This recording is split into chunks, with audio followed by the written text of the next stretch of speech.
এখানে নারান দা তানবিনের পরে জাল এসেছে। এখানে আলিফকে ধরা হবে না, কারণ আলিফ পড়তে আসে না।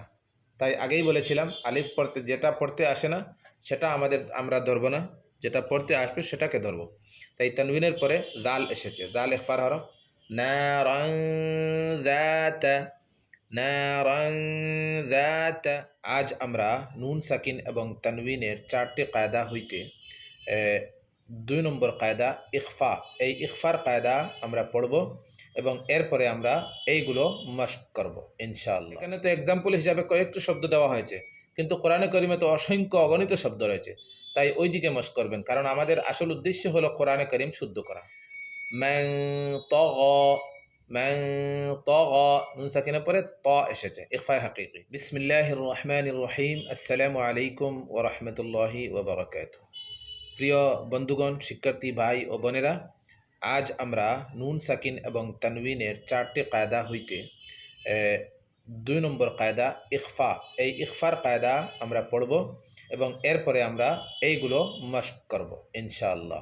তো ভিডিওটি শেষ পর্যন্ত দেখবেন, নতুন হলে চ্যানেলটি সাবস্ক্রাইব করবেন। আসুন আজকের ভিডিও শুরু করি। সর্বপ্রথম আমাদেরকে চিনতে হবে যে ইখফার হরফ কতটি। ইখফার অর্থ হচ্ছে লুকাইয়া পড়া। ইখফার 15টি হরফ: তা, সা, জিম, দাল, দাল, জা, সিন, শিন, সাদ, জদ, ত, জ, ফা, কফ, কাফ। নুন সাকিন অথবা তানবিনের পরে এই 15টি হরফ হইতে যে কোনো একটি হরফ আসিলে নুন সাকিন অথবা তানবিনের আওয়াজকে নাকের ভিতরে লুকাইয়া পড়তে হয়। ইহাকে ইখফায়ে হাকিকি বলা হয়। এই ইখফার কায়দা হিসাবে এখানে মাস্ক দেওয়া হয়েছে। এখানে প্রায় সবটি শব্দে ইখফার কায়দা রয়েছে।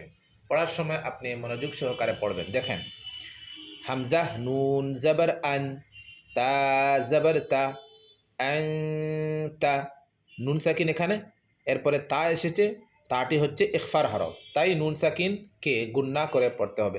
আনতা এরকম নয়, আনতা, আনতা। মিম নুন পেশ মুন, দাল দের দি, মুনদি, মুনদি। রা পেশ রু, মুনদিরু, মুনদিরু। আনতা মুনদিরু, আনতা মুনদিরু। এখানে ইখফার কায়দা, এখানেও ইখফায়ে হাকিকির কায়দা। কাফ জের কি, রা আলিফ জবর রা, কিরা। মিম দুই জবর মান, কিরামান। কাফ আলিফ জবর কা, কিরামান কা। তা জের তি, বা ইয়া জের বি, কাতিবি। নুন জবর না, কাতিবিনা, কিরামান কাতিবিনা।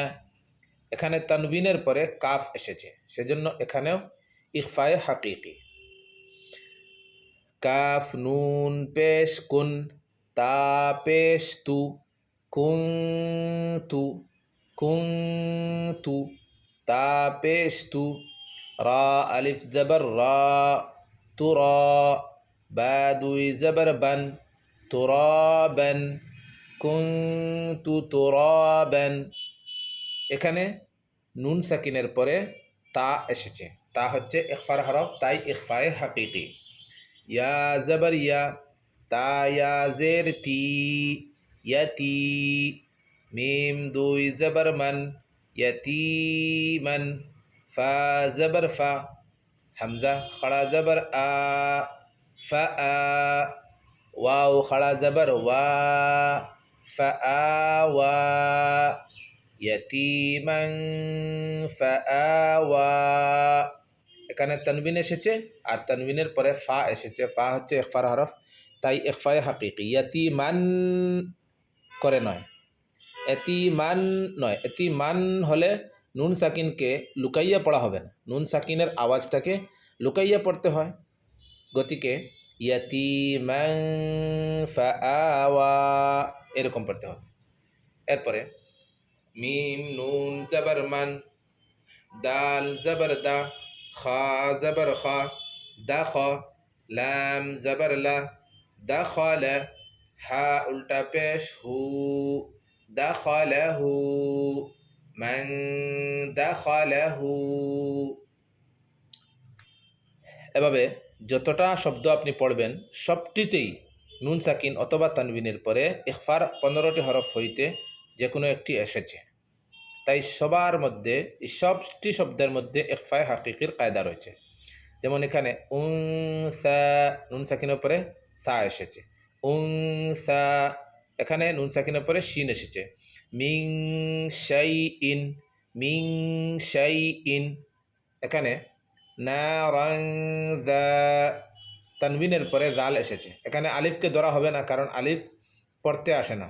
তাই আগেই বলেছিলাম আলিফ পড়তে, যেটা পড়তে আসে না সেটা আমরা ধরবো না, যেটা পড়তে আসবে সেটাকে ধরবো।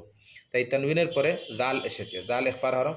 নারান যাতা, নারান যাতা, এখানে ফালান তাজিদা, ফালান তাজিদা, নুন সাকিনের পরে তা এসেছে। ইয়াউমা ইউনফাখু, নুন সাকিনের পরে ফা এসেছে। ইয়াউমা ইউনফাখু। আপনারা কোরআন শরীফ খুলে অথবা আম্মা পারা খুলে যেই দিন যে আমাদের কায়দা পড়া হবে সেই কায়দা হিসাবে আপনি শব্দ এখানে তালাশ করবেন। কোরআন শরীফে তালাশ করে সেখানে মশ করার চেষ্টা করবেন। এখানে তো এক্সাম্পল হিসাবে কয়েকটি শব্দ দেওয়া হয়েছে, কিন্তু কোরআনে করিমে তো অসংখ্য অগণিত শব্দ রয়েছে। তাই ওই দিকে মশ করবেন, কারণ আমাদের আসল উদ্দেশ্য হলো কোরআনে করিম শুদ্ধ করা। মান তাগা, মান তাগা, নুন সাকিনের পরে ত এসেছে, ইখফায়ে হাকিকি। আন যায়ফি, আন যায়ফি, নুন সাকিনের পরে দাদ এসেছে। মান সাকুলাত, মান সাকুলাত, নুন সাকিনের পরে সা এসেছে। আনজালনা, আনজালনা, নুন সাকিনের পরে জা এসেছে। ইয়ানজুরুনা, ইয়ানজুরুনা, নুন সাকিনের পরে জা এসেছে। তো এখানে সব শব্দের মধ্যে ইখফায়ে হাকিকির কায়দা রয়েছে।